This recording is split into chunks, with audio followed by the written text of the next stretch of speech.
കേന്ദ്ര സംസ്ഥാന സർക്കാരുകൾക്കും കോടതിക്കുമാണ് ഉത്തരവിലൂടെ ഒരു കേസ് CBI അന്വേഷണത്തിന് വിടാനുള്ള അധികാരമുള്ളത്. നേരത്തെ CBI അന്വേഷണം ആവശ്യപ്പെട്ടുകൊണ്ട് കോടതിയെ സമീപിച്ചിരുന്നു. കോടതി പോലീസ് അന്വേഷണത്തിൻ്റെ വിശദാംശങ്ങളെല്ലാം പരിശോധിക്കുകയും അതിൽ തൃപ്തി രേഖപ്പെടുത്തുകയും ചെയ്യുകയും CBI അന്വേഷണമെന്ന ആവശ്യം തിരസ്കരിക്കുകയുമാണ് ഉണ്ടായത്. അതിനുശേഷമാണ് സർക്കാരിൻ്റെ ഈ തീരുമാനം വന്നിട്ടുള്ളത്. ഏത് ഏജൻസി അന്വേഷിച്ചാലും അന്വേഷണം നീതിപൂർവമായിരിക്കണം. എല്ലാറ്റിനും അവസാന വാക്കല്ല CBI. നേരത്തെ കോടതി തന്നെ നിരവധി തവണ കൂട്ടിലിട്ട തത്തയെപ്പോലെയാണ് CBI എന്ന് വ്യക്തമാക്കിയിട്ടുണ്ട്. സമീപകാലത്താണെങ്കിൽ പ്രതിപക്ഷ രാഷ്ട്രീയ നേതാക്കളെ വേട്ടയാടാനായി BJP CBI അടക്കമുള്ള കേന്ദ്ര അന്വേഷണ ഏജൻസികളെ ദുരുപയോഗം ചെയ്യുന്നത് നമ്മൾ കണ്ടുവരികയാണ്. അതാണ് യഥാർത്ഥത്തിൽ കെജ്രിവാളിനെ കള്ളക്കേസിൽ കൊടുക്കാനിടയായത്. രാഹുൽ ഗാന്ധിയെയും സോണിയാഗാന്ധിയെയും കള്ളക്കേസിൽ കുടുക്കി മണിക്കൂറുകൾ ചോദ്യം ചെയ്യാനിടയായത്.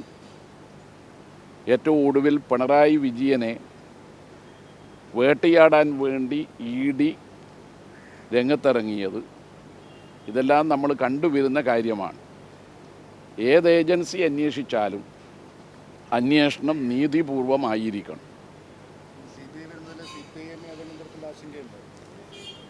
CBI ആയാലും ED ആയാലും മറ്റ് അന്വേഷണ ഏജൻസികളായാലും അന്വേഷണം നീതിപൂർവമായിരിക്കണം.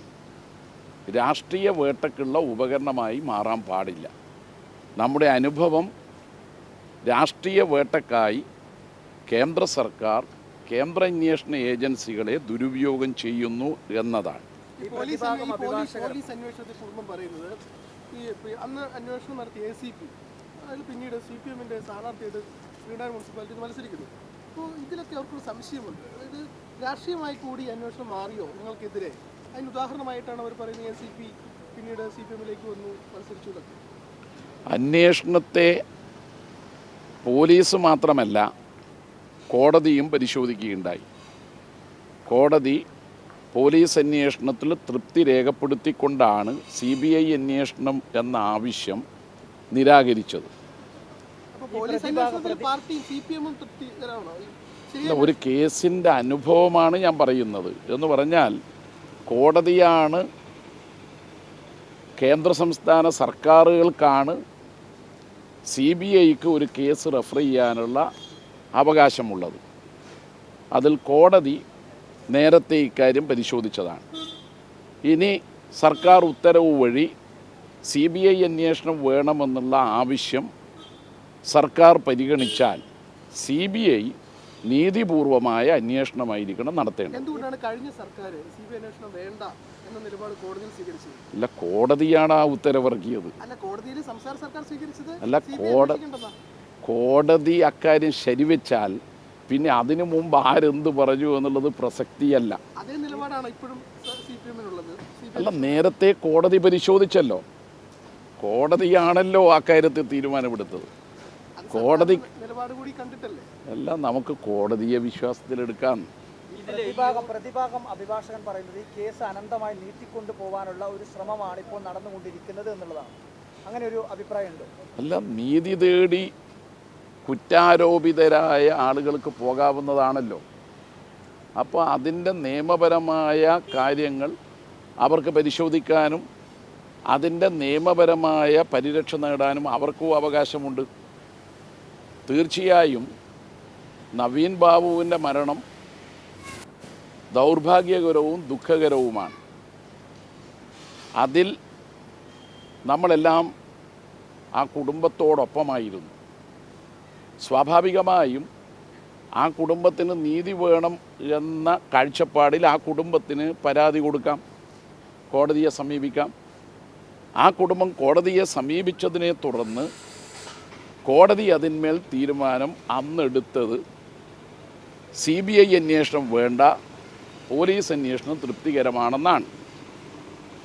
അതുകൊണ്ട് ആ കുടുംബത്തിന് വീണ്ടും പരാതി കൊടുത്തുകൂടെ? കൊടുക്കാം.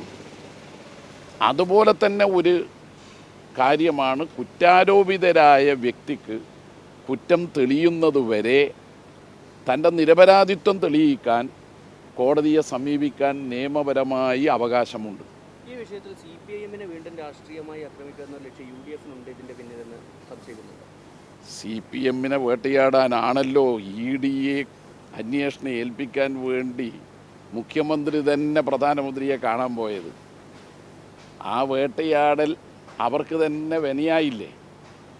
രാഹുൽ ഗാന്ധിയെയും സോണിയാഗാന്ധിയെയും ED മണിക്കൂറുകൾ ചോദ്യം ചെയ്തപ്പോൾ 2022 ജൂൺ ജൂലൈ മാസങ്ങളിൽ ബാംഗ്ലൂരിലും ഹൈദരാബാദിലും ഗോഹട്ടിയിലും കേരളത്തിലും വാഹനം കത്തിക്കലടക്കമുള്ള, ആംബുലൻസ് വാന് ആക്രമിക്കുന്നതടക്കമുള്ള അക്രമ സമരങ്ങൾ നടത്തിയവർ CPM-നെ വേട്ടയാടാൻ വേണ്ടിയാണല്ലോ നിൽക്കുന്നത്.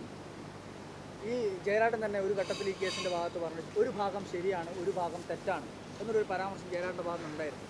ഏത് ഭാഗമാണ് ശരി, ഏത് ഭാഗമാണ് അത് നമ്മൾ രാഷ്ട്രീയമായിട്ട് പറഞ്ഞിട്ടുണ്ട്. അത് നേരത്തെ പറഞ്ഞിട്ടുണ്ട്. യഥാർത്ഥത്തിൽ ആ പ്രസംഗം ആ പ്രസംഗമുണ്ടല്ലോ, ആ പ്രസംഗം യഥാർത്ഥത്തിൽ ഒഴിവാക്കേണ്ടതായിരുന്നു. അത് നമ്മൾ നേരത്തെ പറഞ്ഞിട്ടുണ്ട്.